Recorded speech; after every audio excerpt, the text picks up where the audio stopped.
It is 6 o'clock. It's time for the November 14th meeting of the Sherwood Planning Commission to come to order. Call the roll. Abernathy, Here. Jones, Martin, Here. Middleton, Here. Gillum. You've received a copy of the minutes of the last meeting. Are there any corrections or additions? No comments from me. Motion to approve. Second. Call the roll. Abernathy, Aye.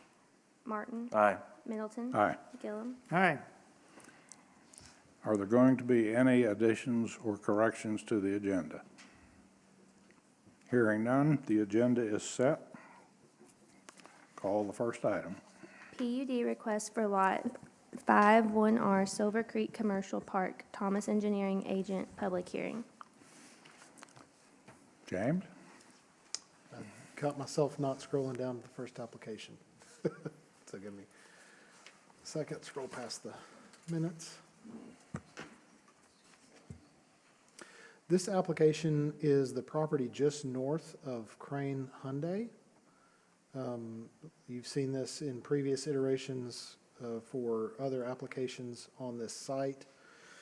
The intent, it's currently zoned O2 and C4. The intent is to rezone this to a PUD. That PUD would be for a vehicle maintenance center related to the Crane Hyundai that is on site. Where in the world is the zoom on this? There we go. Here's the site plan. Currently, as I said, the property is zoned O2 and C4. The western portion of it, that is west of this dashed line, is zoned O2. The area east of that dashed line that you see here on the right side is zoned C4. To the north, it is R1 with the land use plan designation of single-family residential. To the south, it's C4 with the land use plan designation of highway, which corresponds to C4 zoning. To the east, it is C4 with the land use plan designation of highway. And to the west, it is zoned R1 with the land use designation of single-family. So this is a property that sits sort of in a lot of ways as a direct buffer between the freeway and a residential area. The intent is to develop 2 automobile service centers on this site adjacent to the vehicle dealership. So the vehicle dealership is just to the south here across Silver Creek Drive. The existing legal lot of record is defined as lot 5R1. In the Silver Creek Commercial Park. The property is currently overgrown, densely vegetated. A portion of the property is located in a FEMA regulatory floodplain zoned AE, so that's where the base flood elevation has been determined. Development considerations to mitigate potential adverse impact to downstream, adjacent and downstream property is required in such cases. The application has been notified. The notice was sent out related to this. On the Sherwood Vision 2040, there are 2 separate indications for this property. The property which is currently zoned O2 is indicated as an office buffer area, which generally corresponds with its current office zoning, which is meant to act as a buffer to the adjacent residential. The property to the east is indicated as highway corridor, which generally corresponds with C4 zoning, which is the current zoning of the property. The property fronts onto Silver Creek Drive, which is a collector per current master street plan standards, with the current 60-foot of right-of-way dedicated, and it's improved. However, there is no sidewalk present at the site. Some of the staff analysis concerning this, the property is, as we noted, it's split zone. When you look at this from a standpoint of how the uses that they're proposing, how they relate to what the underlying zoning is, an automobile repair and body shop is permitted by right in C4 on that portion that is to the east. However, that is not permitted by right in the underlying zoning on the western portion where the the bulk of the development is proposed. A PUD zoning plan would have a like effect to rezone the property. If you approve this, a subsequent action would be that they would provide corrections based on conditions if you were to approve that.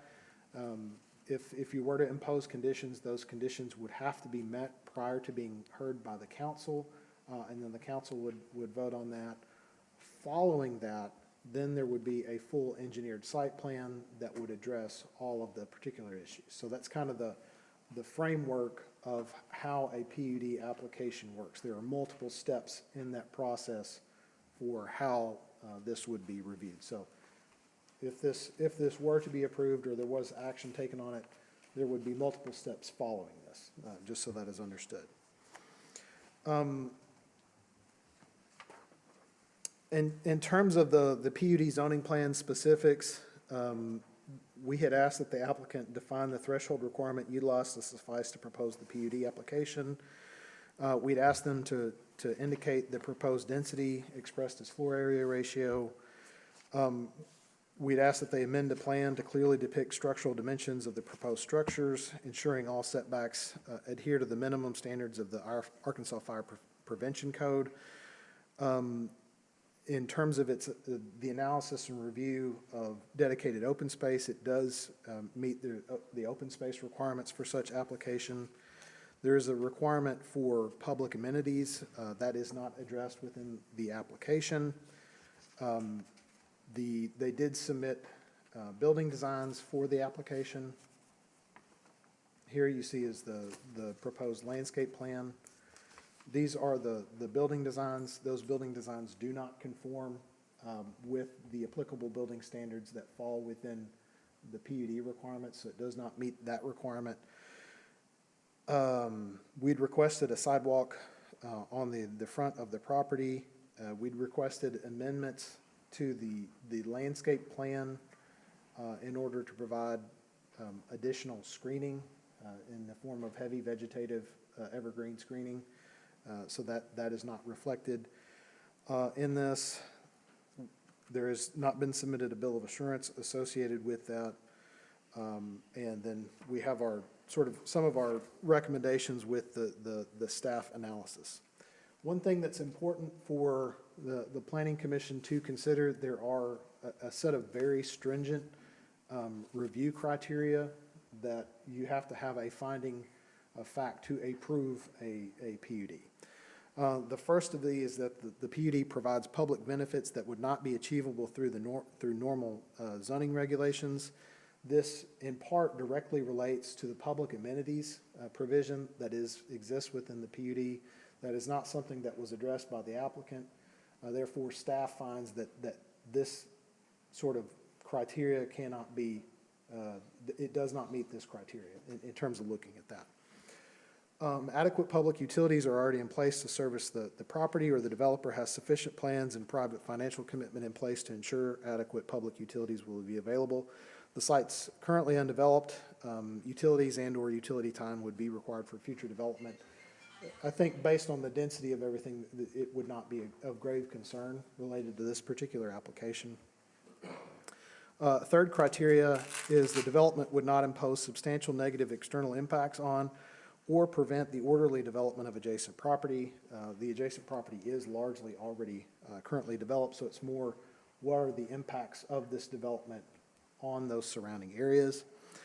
In the current state of the application, negative impacts to adjacent properties cannot be ruled out due to insufficient documentation. So we simply don't have enough documentation, or the revisions that we have requested that they make to the application in order to make it sufficient have not been provided. So as it currently stands, staff does not believe it meets this criteria.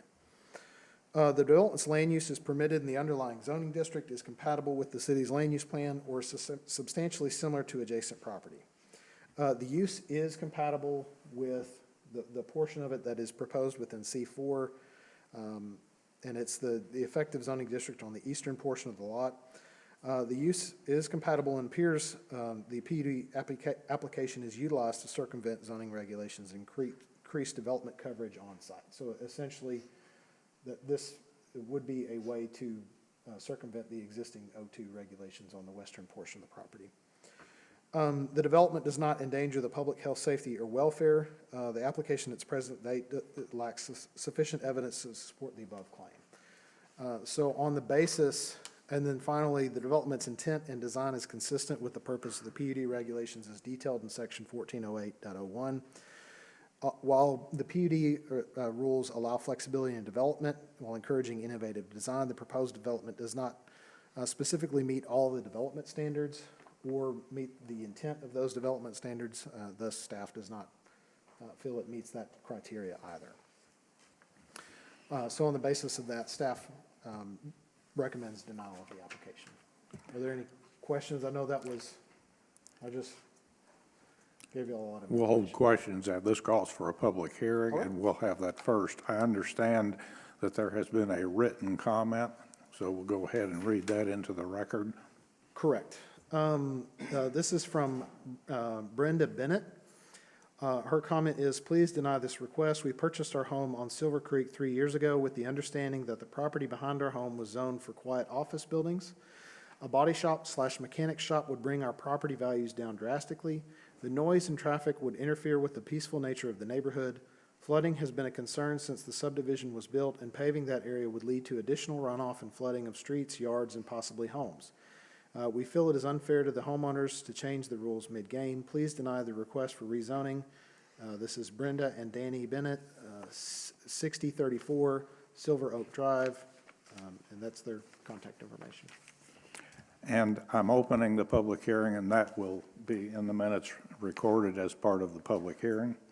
I now open the floor to anybody that wishes to comment. There's a number of people here, so I would suggest that keep your comments brief and to the point. We want to hear from you.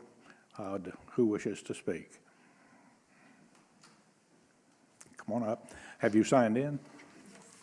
If you wouldn't mind, go ahead and give us your name and address for the record. Okay, no need to go there? Yeah.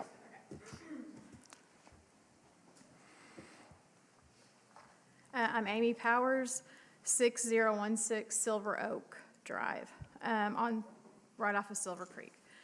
And I'm thankful to be here, able to speak on this matter. And one of the reasons that my husband and I moved into Sherwood is because we know that Sherwood takes care of its residents first. And something that we really appreciate and something that we bank on as Sherwood residents. We've lived in this house on Silver Oak for over 5 years, and that is one of the things that I saw as a potential drawback when we were looking at this house, was that there was this vacant lot behind it. But when we found out it was zoned O2 for a quiet office, that felt like that if that did get, something like that did get built there that fell within those zoning standards, that would be fine with us, because it would mean quiet most of the time and there wouldn't be a lot of noise or a lot of activity. The body shop, or not, maybe it's not a body shop, but the service repair shop that's already across Silver Creek from us at Crane Hyundai is extremely loud. They use hydraulic tools. They are up there a lot of times at night till midnight blasting music. We have neighbors who have called and just been told that it's not our concern, that these sound ordinances aren't being met.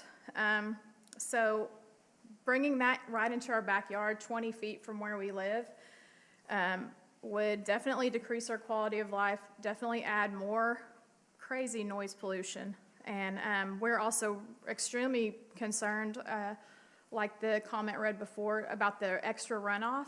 And you know that Silver Creek itself floods all the time.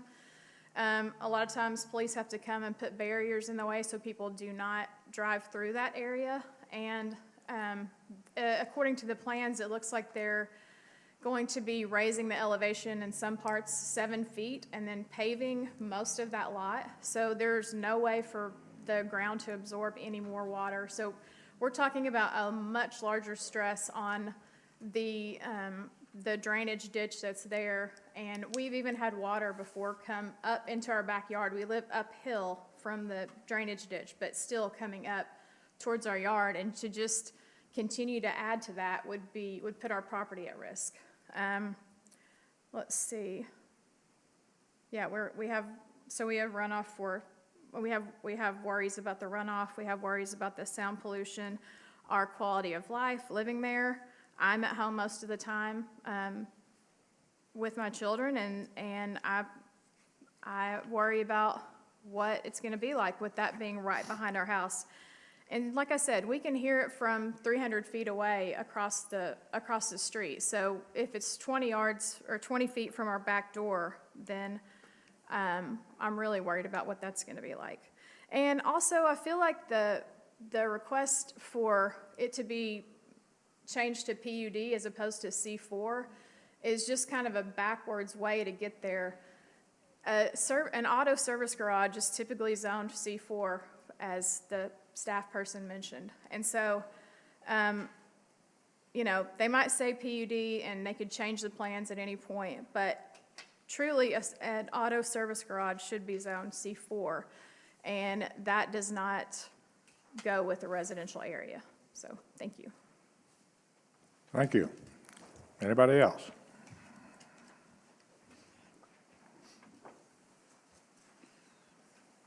Are you signed in? Yes, I am. And your name and address? My name's Christopher Toady. I live at 911 Carlos Circle. As you see on on y'all's design up there, the upper left-hand corner, there's a large triangle there.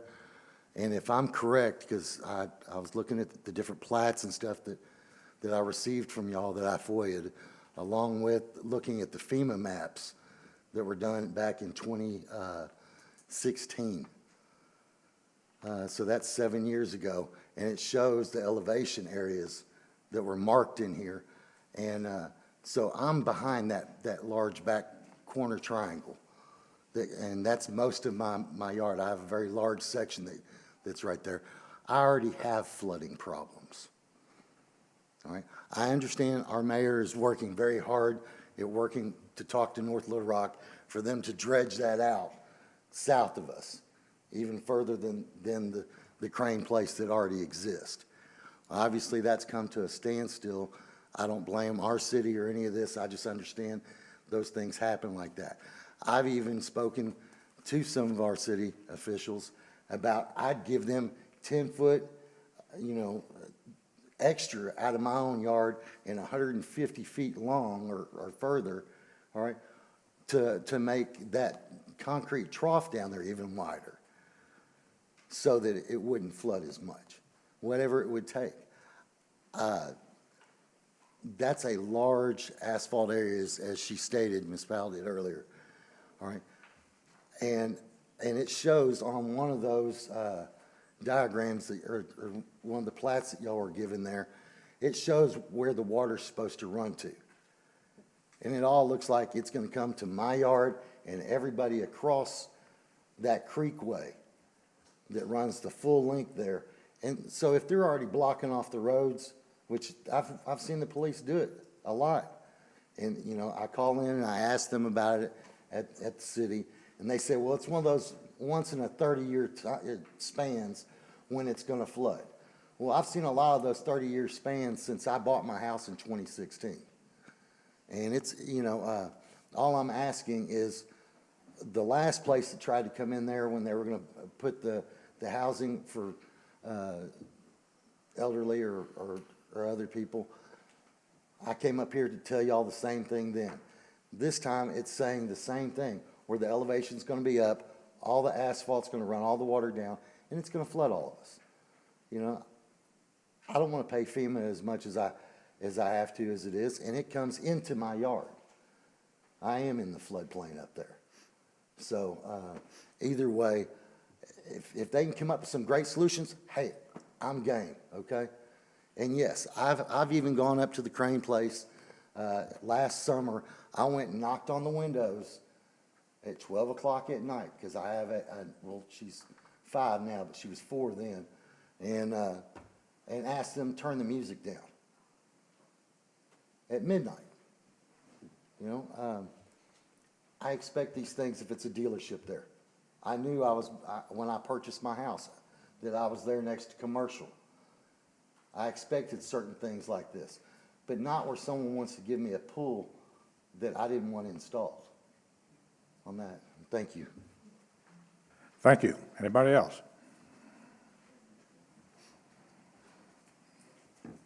Hearing none, I'll close the public hearing. Comments, y'all? Looks like there's a lot of nays and problems with this site and location. My perspective is that this is anything but a planned unit development. It simply doesn't meet the criteria for that. It is not one. And I rule it out of hand. Yeah, I agree with you. They're trying to do a C4 development without following the C4 rules, so. I make some motion, we deny the application. Second. Have a motion and a second. Call the roll. Now remember, it's a negative motion, so that if you vote yes, that means you're denying it.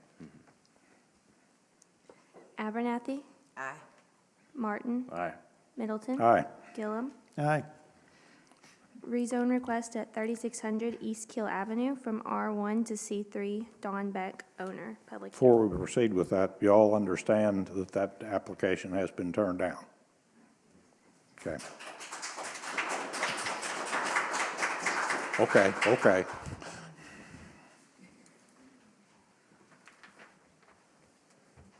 All right, our next application is at 3600 East Keel Avenue. It's a request to rezone from R1 to C3. Want to apologize that we don't have vicinity maps for you all tonight. We've been a little bit shorthanded, and Shelby is out this evening. I'm sure she's probably watching, so everybody give her a wave and a hello. But she'll be back very soon. The purpose of this is to rezone the property for C3. The existing use is a single-family dwelling. I'll go in detail on the surrounding land uses since we don't have maps. On the land use plan, this property is indicated as corridor commercial. That broadly corresponds to the C3 zone. To the north, the property is general commercial C3, the shopping center district, which is CSC, and neighborhood commercial, which is C1. That on the land use plan, that area is indicated as corridor commercial.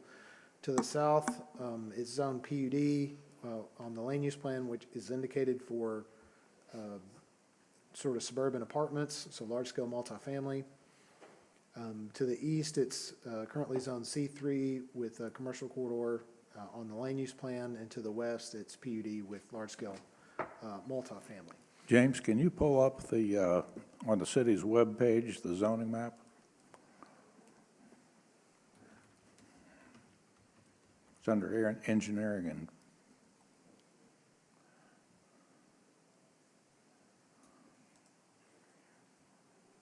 I wouldn't ask, but it comes up pretty quick. There you go. So this will provide you some clarification. This is the property, which is at 3600 East Keel. So we've got apartments to the south currently developed, commercial to the east, and then commercial zoning to the north. So it broadly is consistent with the land use plan and that capacity. It consists of 2.19 acres. The subject property has frontage along Keel. So should it be platted in the future, there may be right-of-way dedications that are required based on its minor arterial designation. The property is consistent. It has about 295 feet of direct road frontage along Keel, which makes it adhere to the minimum lot standards for commercial. It's also an adequate size to commercially develop this site. So based on all of these conditions, staff recommends approval of the application. Okay, this requires a public hearing. Does anybody wish to speak to this application? Hearing none, I close the public hearing. What's your pleasure? Move we approve the submittal. Second. Motion and a second. Abernathy, Aye. Martin, Aye. Middleton, Aye. Gillum. Aye. Replat of Lot 9 through Lot 15, Block 1, Lake Cherrywood Edition, Number 1, Cunningham Surveying Agent.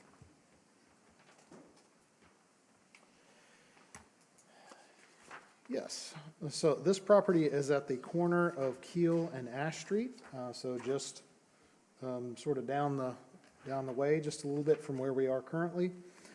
Currently, the property is zoned R1, but there is a sister application to this that's associated that it intends to take all of these lots and rezone them to C2.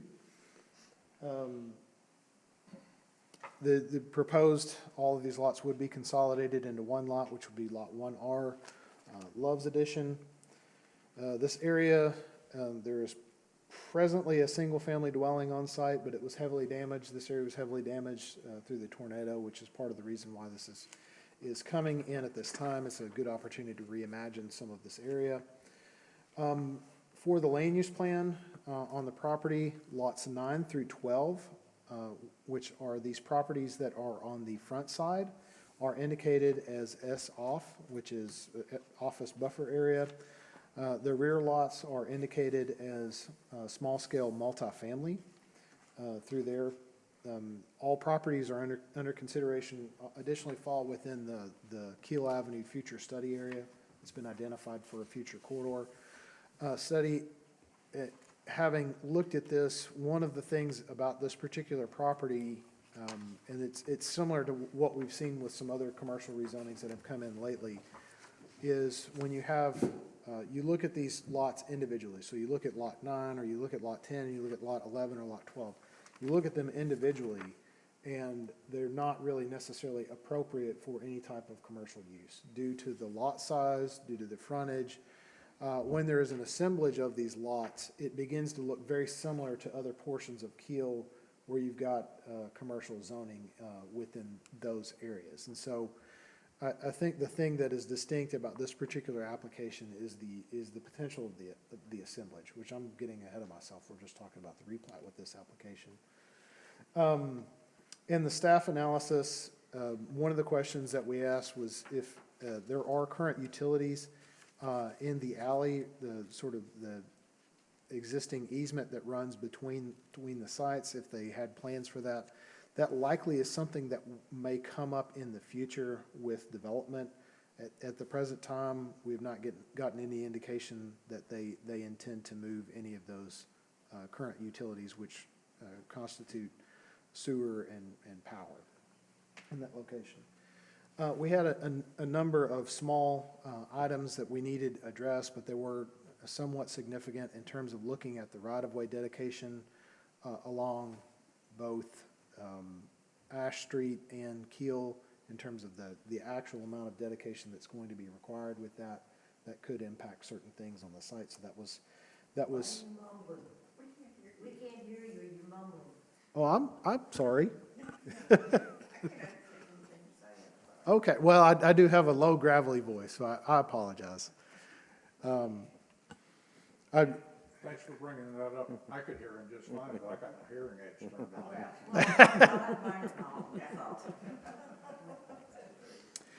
turned on.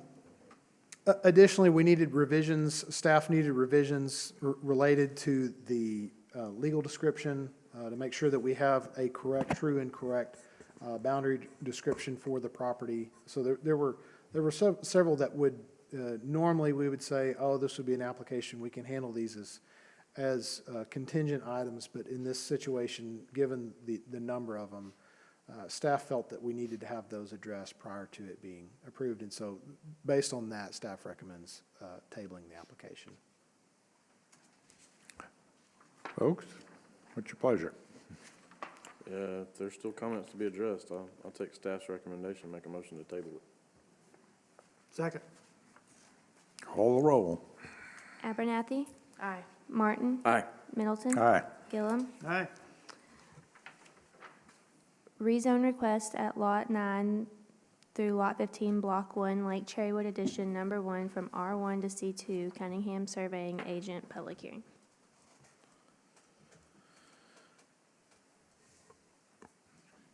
Well, before you dive off in depth in this, if we're not replatting it, I'm not, no way ready to rezone it either, so I'll save you the trouble and tell you, I'm gonna make a motion to table it until we Understood? fix the plat.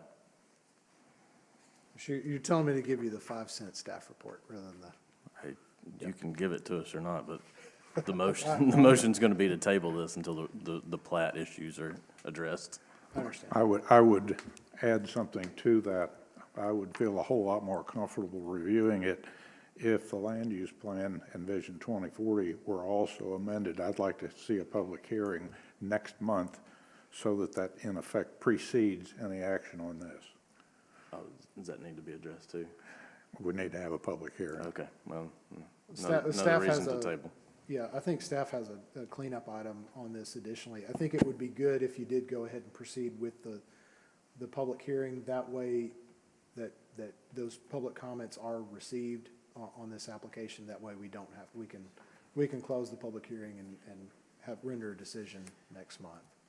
If the chair is amenable to that. So you would propose? You would propose that we go ahead and have the public hearing, but then table it afterwards? Correct, yeah, on the basis that we may have folks here that came to speak tonight, and so I would want to That's make fair. sure that they have their voice heard. That's fair, if you don't mind. I don't mind at all, but it's go. Well, then go ahead and give a quick overview of, Yes, so this is the same property. When you look at it, residential to the north, residential to the south, you do have a mix of commercial uses to the west and a mix of uses to the east.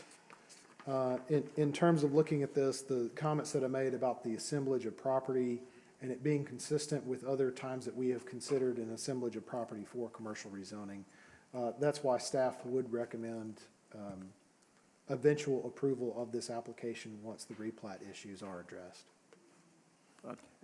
No, I don't disagree with you, but again, like I said, there's no sense rezoning it until we've replatted it. Yeah, no, I totally understand, yeah. he agrees, he's just basically saying we'll have the public Yeah. hearing and dispense with that. Right. So I will open the public hearing. Does anybody wish to speak to this application? And have you signed in? Yes. And if you would state your name and address. Nicole Burton, 124 Elmwood Avenue. I am the property at the corner of the yellow, directly diagonal from the last 3 lots that they're trying to replot. And I want to voice I would like to object to that. It is residential. I'd like for our neighborhood to stay residential. And then before the city does start looking at this, I'd like to remind you of the environmental impact to the city's lake, which is Cherwood. If this property is built up and paved for commercial, all of that runoff is gonna run off into our beautiful lake that we have in our backyards. And you're talking gas and oil from parking lot running back in there, the trash that we've already had to deal with when the other section was zoned in R2. The increased traffic on these streets, neither Ash nor Elmwood nor Dogwood nor Summit can handle multiple cars at the same time. We have to slow down to 2 miles an hour just to pass each other. There's not streets, they're not labeled, there's no sidewalks, there's major ditches on both sides. We have the residential properties that have been notified on this. One of them is being demoed right now, and they're not even home, they're not even around to receive the certified letter. They're being rebuilt.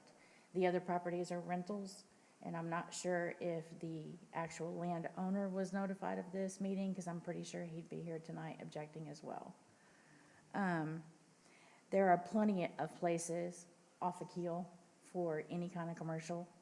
That's why it's all in red along Keel. This is what it was designed to be for. But to take away and carve out our neighborhood one at a time, going down Keel just doesn't seem to make any sense to me. You have Brookswood, you have 107. All of that is open properties. And from what I understand, they're looking to put a restaurant here, and then you're gonna be talking about dumpster trash ending up in our lake, because that's what will happen. Will look like the back of Waffle House or Dollar General. So I just wanted to remind the city that we've had a lot of poor planning in this area, but please don't ruin it even more. Thank you. Thank you. Anybody else?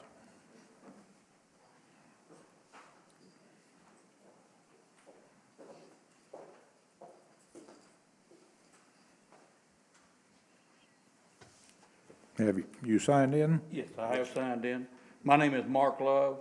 I'm the executor of the Love Family Irrevocable Trust that owns this property. And I'm here with my realtor. My other guy couldn't get here, the one that did all the planning and stuff on it. And if you don't go to it, but I'm gonna ask Steve Jenkins, my realtor, to speak on my behalf if y'all don't care. Go ahead. My name's Steve Jenkins. I'm with the McKinney Associates Realtors. I've known Mr. Love here. Mr. Love family has owned this property for over 60 years. They're residents of city of Sherwood, as am I. And like this lady here, we're all wanting for the betterment of Sherwood and not for the detriment. This property is 7 lots, as you can see. Mr. Love's family home was on this property and was hit by the tornado and damaged beyond repair. This became a kind of a, if you will, an opportune time to say, okay, what are we going to do with the 7 lots that we've had and that have been a home for so many years? And in consulting with the city and the future plans of what's going to happen on Sherwood and on Keel Avenue, clearly the front 4 lots could be zoned commercial. That's simple. The problem with that, of course, is we're looking for the highest and best use of the property rather than just what can we do. And we're concerned that by just rezoning the front property to commercial, that only lends itself to another strip shopping center on Keel Avenue. We feel like that there are enough strip shopping centers on Keel Avenue. That's why we're only asking for, when we come to the zoning side of things, a C2 usage rather than a C3, and certainly not a C4 usage, so that we have a less intensive use for this property.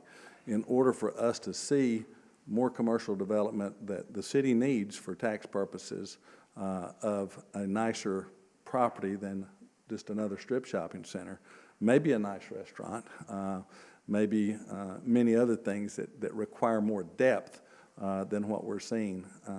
And so that's been our purpose.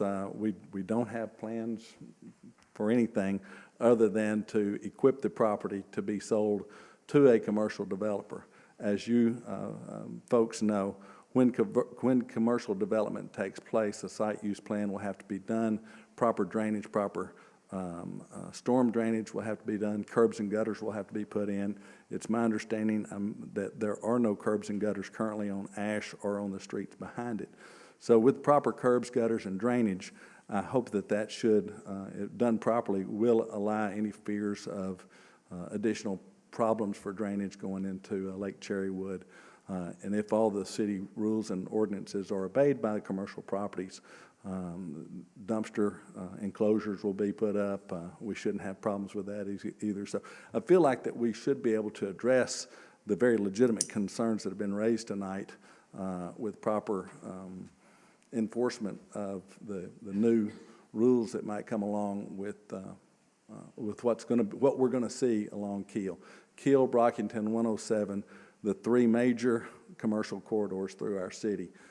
Certainly need to be addressed properly and efficiently. That's why we're here tonight, to make sure that we're going about the right properties, the right policies. Thank you for the opportunity. Thank you. Anybody else?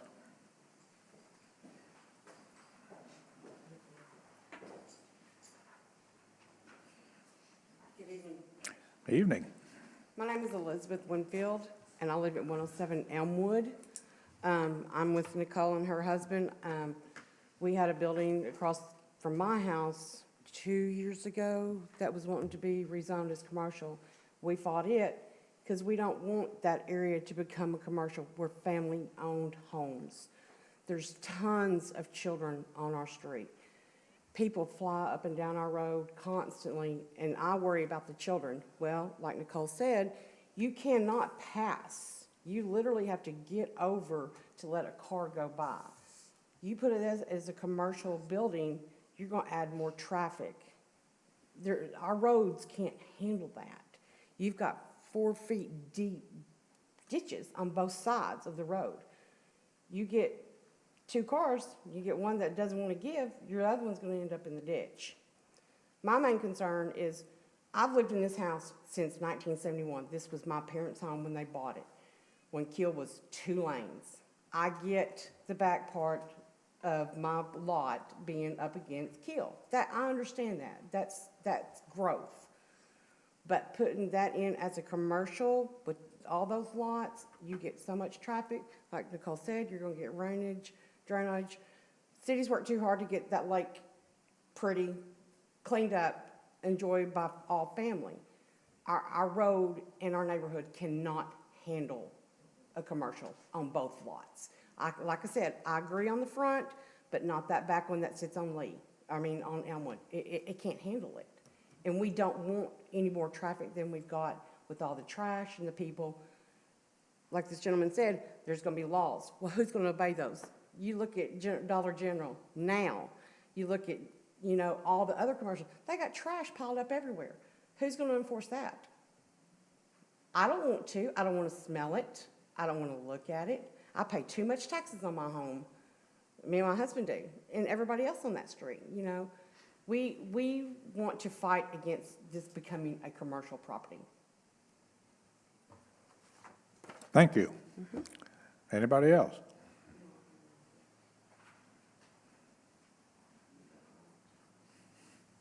We have another taker. My name is Nicole Etzberger. I live at 109 Elmwood, and I agree with Ms. Winfield and Nicole. And, there is so much traffic on our street at this moment, and there is a lot of children on our street, and it's just too much. And I agree with the front of Kiel being zoned for commercial, but not the backside of it. That's all I say. I'm against it, so. Thank you. Anybody else? Hearing none, I call the public hearing closed. There was a motion on the floor. Yeah, if you want me to restate it, it's a motion to table this until such time the plat issues are resolved. Is there a second? Second. There's a motion to table. Abernathy, Aye. Martin, Aye. Middleton, Aye. Gillum, Aye. Now, folks, what this means is that, and I want to direct staff to hold a public hearing next month to amend the land use plan Vision 2040 in this area before we consider this any further, because one ought to drive the other. In fact, the zoning code really specifies that anytime a commercial zone is impacting residential, we're going to make sure that it's consistent with the land use plan, and secondly, what you all need to understand is that no matter what happens at that public hearing, even if it's approved to go commercial, it will still require another public hearing even after the council approves it in order to do a site plan. And that's when we get really serious about making sure that things get taken care of properly and don't impact residential or anybody else. Now, I know you've heard people sitting up here before telling you everything's going to be great. I promise you, as long as I'm here, we're going to stick to that. We're going to protect the property owners in the neighborhood, but I can't tell you what the future holds next month, whether we amend the plan and what the council does after that. But that's where we stand right now.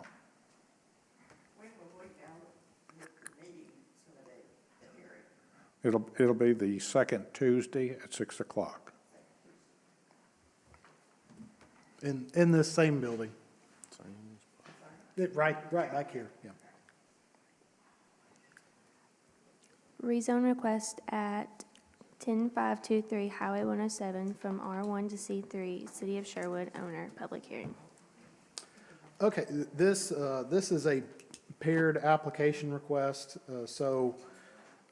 item 9 and item 10, I'll give you the same report for this. It concerns this lot and this lot here on Highway 107. This is going to be an assemblage. We've had a separate replat application that is an administrative application for these properties. This is very similar in context to another property that you all have considered recently. Hold on a down- second. Could you have your conversation outside, please? Thank you. That's very similar to an additional property that we have looked at recently, which is just further to the south here. Several of these properties are on the land use plan considered for more of an office buffer. And the reason why considered for office buffer is on that consideration that the existing platted lots are narrow and they're deep. When you have lot assemblage, it's frontage on Highway 107, it makes it much more appropriate for a commercial use. And so, based on that consideration, staff has recommended approval for these items.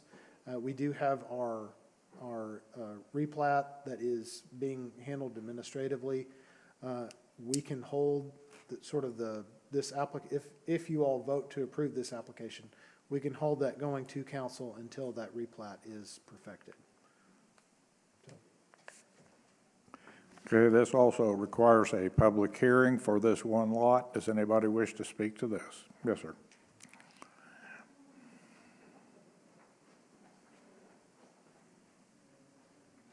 Yes, sir. My name is Kenneth Brown. I live at 10609 Chestnut Drive.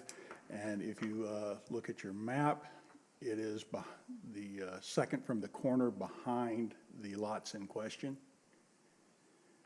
And my concern is primarily the rezoning to C3, which my understanding is heavy non-retail commercial. If I'm wrong, please correct me. I'm greatly concerned about this because directly behind my house is a tree line which provides me both a sound buffer from the street noise of 107 and also a great deal of privacy. Depending on the nature of the business that goes in there when it's rezoned, and since the city of Sherwood owns it, and Highway 107 is quite traveled, residential is no longer viable on that lot. The nature of the business would have a great impact on me, depending on, for example, if it was a high volume traffic, I would be subjected to a great deal of noise. If it had a problem with a great deal of trash, the aroma from the dumpsters would definitely be noticeable. So I am not suggesting that the rezoning not happen. I am simply suggesting that you consider possibly instead of heavy commercial, light commercial, or be rather selective in your business that goes in there. Thank you. Thank you. I guess, does anybody else wish to speak?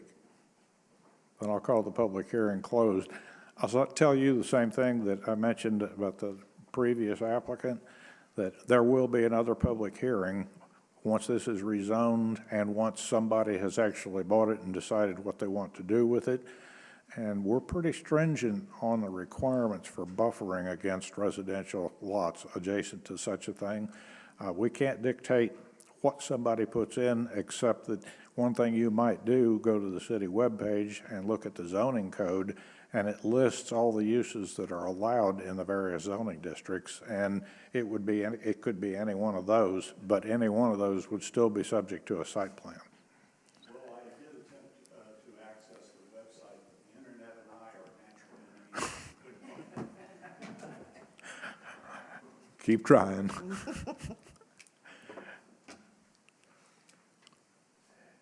Oh, I was just coming up here because I thought y'all were drawn to a close on Okay, it. well, I should note that the city is the applicant the city is the owner on this property.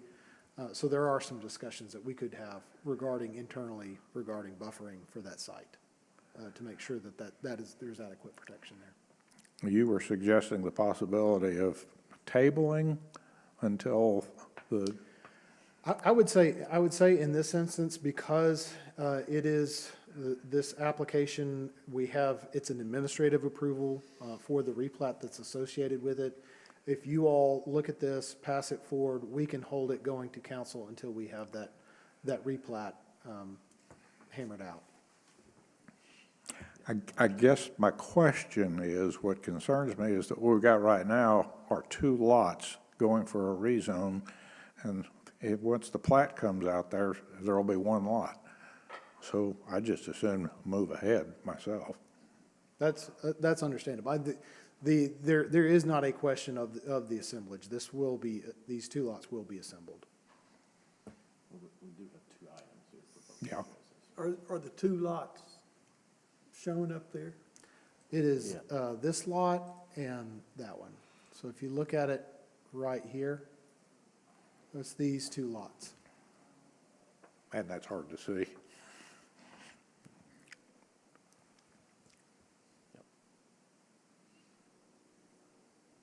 We've got an item on the agenda for each.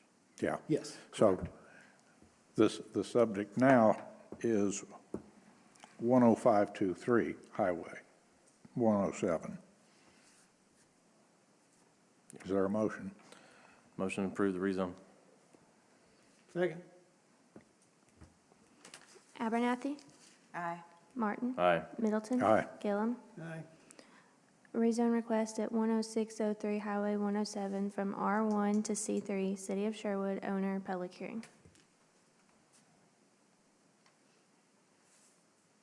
And you've already heard the spiel on what this is about, just for a separate lot. I'll call the public hearing open.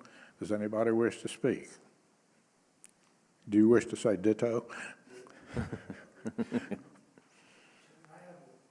couple, just a question. Come on up. Have you signed in? Yes, sir. If you would give your name and address. My name is Jeremy Harper. I live at 10702 Chestnut Drive, just down the street from my neighbor there. And we're not against the rezoning. We're just wondering, what is the intent behind it? As you look to, I guess it's the lot to the east, 10521. The Sullivans live there. They've lived there 20 plus years, longer than I've lived in my house, and I've lived there since 2001. The Moose Lodge is right to the other side of it. This lot doesn't seem to be very big to put even a coffee shop, a portable coffee shop. So what's the intent of the lot? Well, I can give you, I think, a simple answer. This is one of 2 lots side by side that will be rezoned, that are going to be replatted into a single lot that will be sufficient for a commercial use. And the intent, my understanding, is to sell the property for commercial use. Okay, we're just wondering, what's the end result, end game? So, thank you. Anybody else? Call the public hearing closed. Is there a motion? Motion to approve the rezone. Second. Abernathy, Aye. Martin. Aye. Middleton. Aye. Gillum. Aye. Amendment to the Sherwood zoning code regarding chapter 14.13, nonconforming uses and structures, public hearing.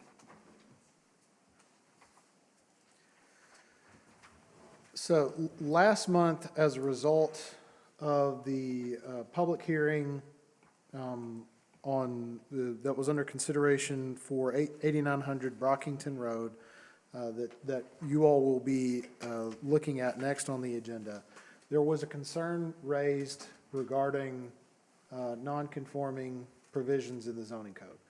Particularly, one of the key issues was the provision that basically said, if you have a residential property zoned commercial, that they only have 2 years. That was viewed by staff as problematic. You all voiced a grave concern with that. I think the city attorney also raised grave concerns with that. Staff was directed to look at the existing non-conforming provisions in the code. And so Shelby did a great job working on this. I worked with her on that in terms of development of this to kind of clarify a lot of the provisions for non-conforming uses. Additionally, I think we've had some confusion raised regarding expansion of non-conforming uses on some recent applications that we've had, and so we wrapped all of that into one. And I'll go through this very briefly. Section 14.13.01 is purpose and general provisions. One of the main things that is an aspect to this is it relates to there are 3 types of nonconformities that can exist. You can have a nonconforming structure, you can have a nonconforming use of land, and you can have a nonconforming use of a structure. And there are 3 ways that you will have sort of ways that they can become nonconforming. It could be something that was legally established before the original Sherwood zoning code was adopted. It could become nonconforming as a result of an amendment that has, in an ordinance that's been passed subsequently. Or it could be, for example, our friends in the north part of the city that might have been annexed in and they were legally established prior, but when they were annexed into the city, they were non-conforming to the city's regulations. And so this deals with the treatment of those types of applications. The first, it relates to non-conforming structures. This allows the continuation of a non-conforming structure. It has to remain legal. If it is damaged to a replacement cost of over 50% at the time of destruction, then it would have to come into conformance at the time that it is reconstructed. One that I think is important in terms of relation on how you treat existing non-conforming structures. If you've got an existing non-conforming structure, and let's say on the rear setback, it encroaches on the rear setback or it encroaches on the side setback on one side. And that's what makes that structure non-conforming. What this provision would allow is they could provide an addition onto the front, or they could provide an addition onto the other side where that structure is conforming, provided that whatever that addition meets those requirements.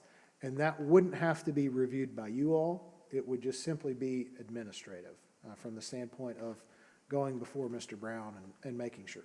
So in that instance, it's another example. I think that it's a common sense solution for dealing with this because there are a lot of structures that meet those requirements. In effect, you're saying that any addition that's proposed wouldn't enlarge the nonconformance. Correct. The second is a non-conforming use of land. It would not be allowed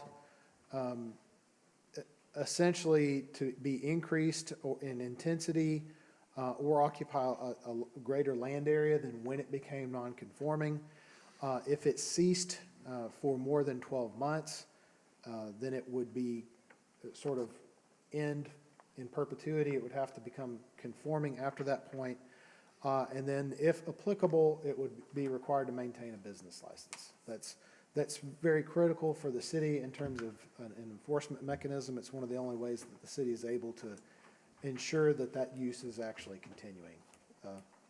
Apart from a lot of Google Street View hunting and that. The third is a non-conforming use of a structure.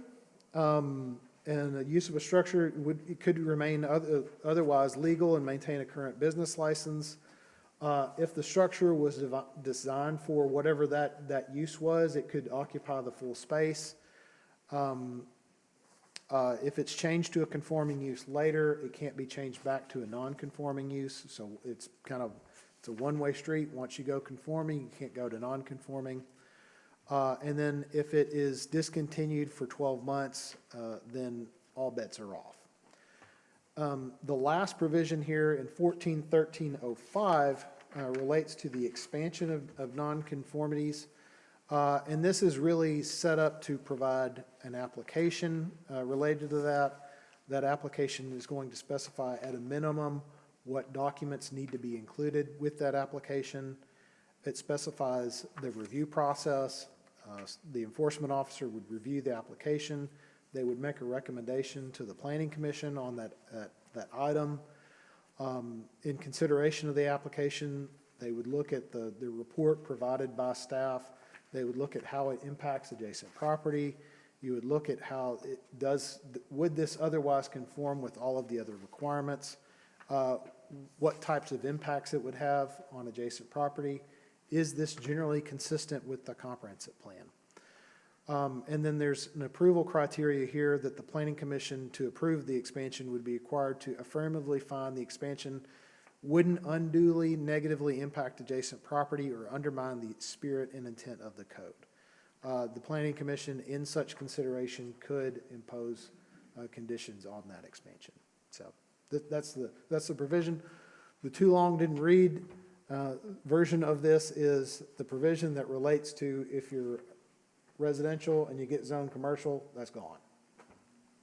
And we did a lot of other stuff with it. Okay, this calls for a public hearing. Does anybody wish to speak to this? Sorry to keep you waiting. It's a lot longer meeting this time than it was last time. Yeah, it is. Kelly Troy, I live at 8900 Brockington, Lot 29, and I'm not sure I understood everything. He just went across. We're concerned about the fact that that 2-year that you mentioned at the last meeting, on whether or not, if they convert our property to C3, I think it was, are we going to have to move as residents of a mobile home? The answer to that is, if this passes the council, the city can't make you move. The property owner, that's up to them. But the city cannot make you move after 2 years. Yeah, that 2-year number that was in the previous, Right. currently Yeah, I didn't- is no longer in there if this Yeah, passes. that's what I couldn't Yep. understand. I Yes. wasn't sure, that's what I thought he was saying, but he didn't That's- mention it, and I just wasn't. Yeah, it gets removed with this update. That's, Thank you. Anybody else?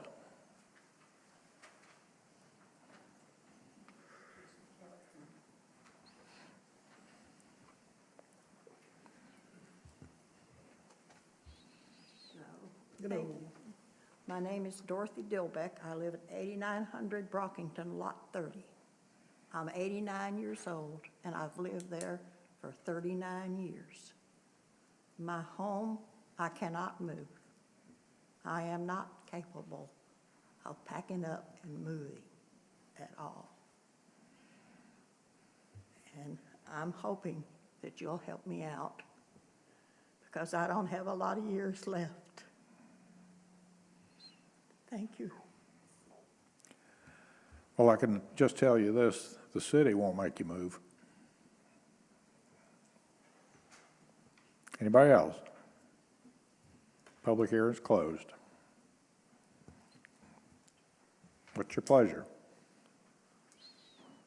I think this update takes away some of the things that we didn't felt uncomfortable with and fixes a few other things. This So is a lot better. This is definitely way better than the current version, so motion to approve. Second. Abernathy, Aye. Martin, Aye. Middleton. Aye. Gillum. Aye. Old business, rezone request at 8900 Brockington Road from R1 to C3, Thomas Engineering Agent, public hearing. So this item is reconsideration of that previous item that was tabled. I think one of the areas of large concern related to the non-conforming provisions. If the commission has any questions regarding this application, we'd be happy to answer those. Think you took care of our problem. Yeah, but my feeling is until the previous item passes the council, I'm not willing to take this one up yet. I would like to see the provision in Chapter 14 fixed with the council first before we take this up to ease the residents' concerns. So, motion to table it again for another month. Second. Motion to table. Is there a public hearing? No, We already had it. no, we've had it. Abernathy. Aye. Martin. Aye. Middleton. Aye. Gillum. Aye. New business discussion regarding section 141010 of the Sherwood zoning code as it relates to the prescribed list of approved exterior wall coverings. If you are in need of a nap, this will ought to take care of it.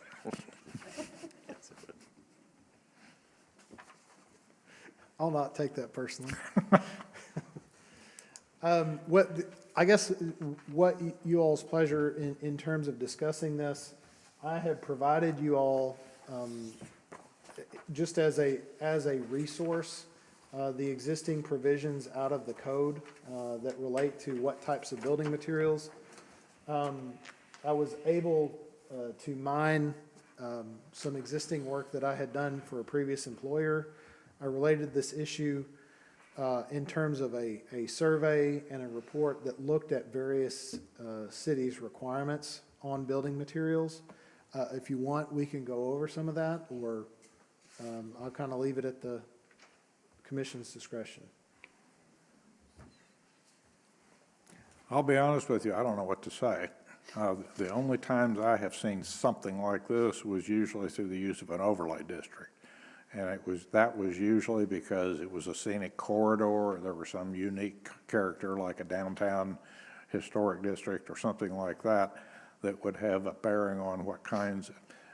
It's not necessarily a historic district kind of approval, but something similar to that, because there may be a theme or a motive, but just open-ended on zoning, it leaves me kind of baffled as to what could the standard be, and I don't know. So it is, I would say it's common for a lot of cities to regulate that. It may not necessarily be extremely common in Arkansas. One of the things that I noticed, Conway is a community that it has those standards citywide. When you look at some other communities, such as some cities in northwest Arkansas or North Little Rock, they don't necessarily universally apply. Sherwood's regulations don't really universally apply either. Some things that I think are issues with the current regulations, it's not reflective of some of the updates in terms of new applied metal finishes or new types of architectural metal panels, which are very, very attractive. Councilmember Harmon noted, and I've heard it from other elected officials in other communities. In Northwest Arkansas, they have made very good use of using metal materials in a way that is very architecturally interesting. One of the things that was identified when we looked at that building materials survey was an emphasis on high-quality, durable materials.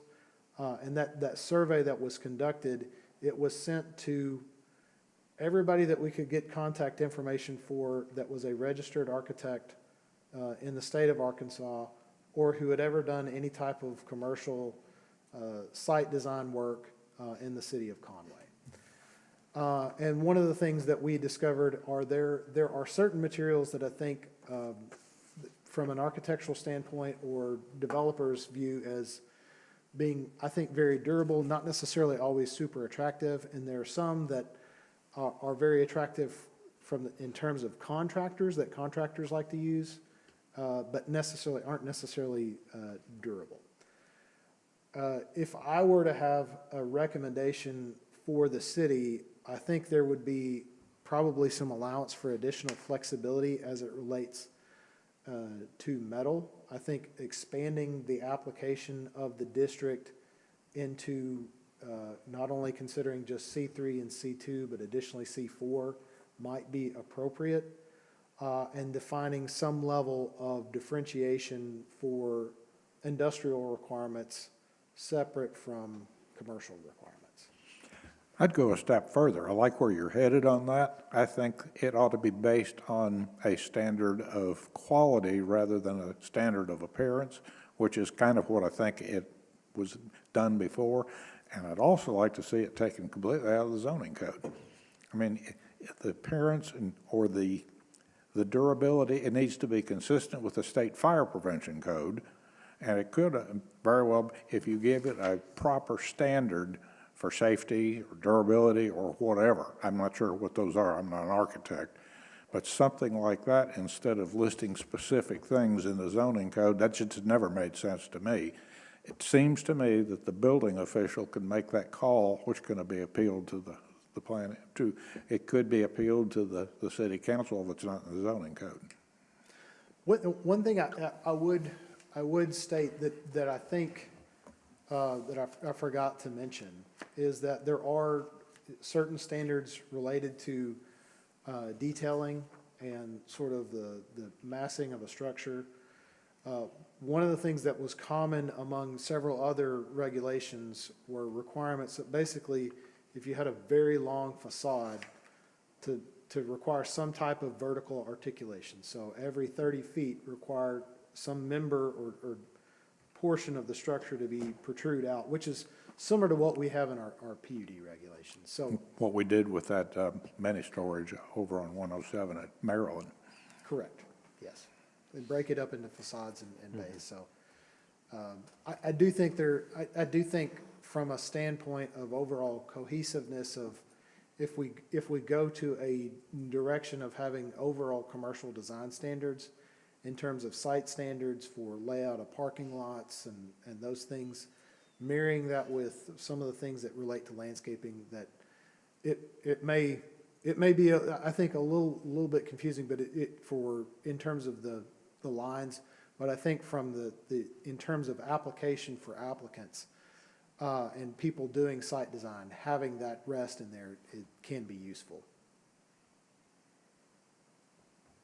Guess the question is where to put it. Special provisions.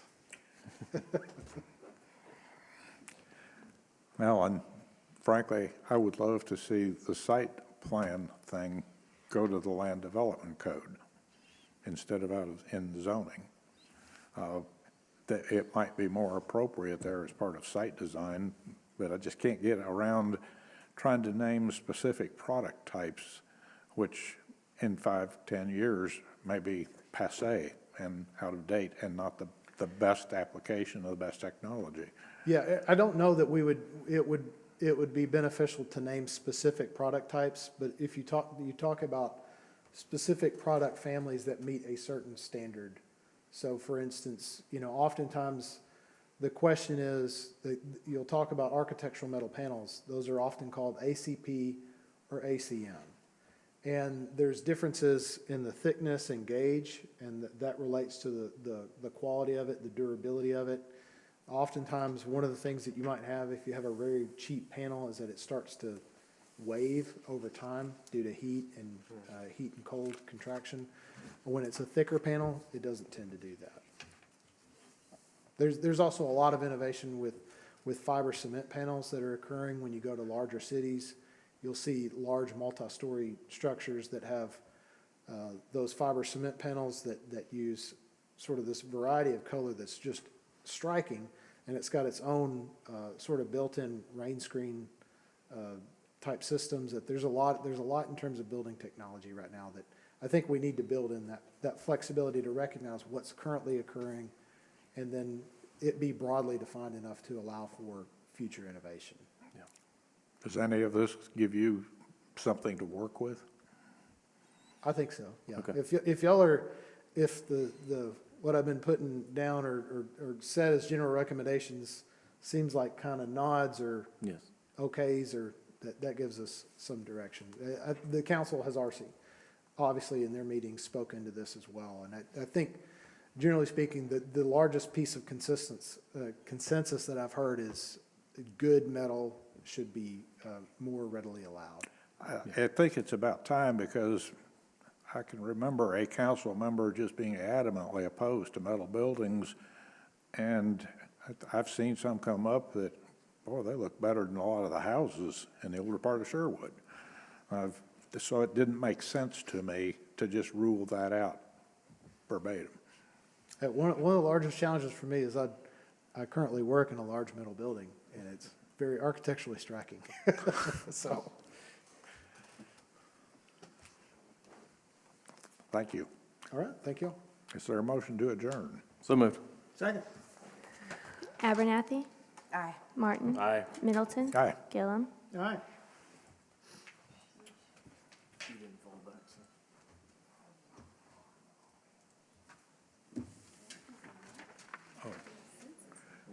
Mayor, do I want to turn off the system?